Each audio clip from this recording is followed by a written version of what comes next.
क्या आपने कभी सोचा है कि ख़वातीन मोहब्बत, दुख और ज़िंदगी के मुश्किल फ़ैसलों में कैसे ज़िंदा रहती हैं? द वुमन एक ऐसी कहानी है जो दोस्ती, हौसले और खुद शिनासी के बारे में है। ये दिखाती है कि ख़वातीन किस तरह एक दूसरे का सहारा बनती हैं, चाहे हालात कितने भी मुश्किल हों।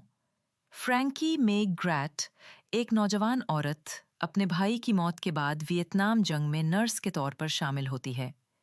जंग के खौफनाक तजर्बात से लेकर वतन वापस आकर नई मुश्किलात का सामना करने तक फ्रैंकी सीखती है कि ताकत, मोहब्बत और अपनी हकीकी राह तलाश करना मुमकिन है। अगर आपको हौसला, दोस्ती और नाकाबिले फरामोश खवातीन की कहानियां पसंद हैं, तो क्रिस्टन हैना की द विमेन जरूर पढ़ें। Like and subscribe our channel to keep receiving more book summaries and knowledge stuff.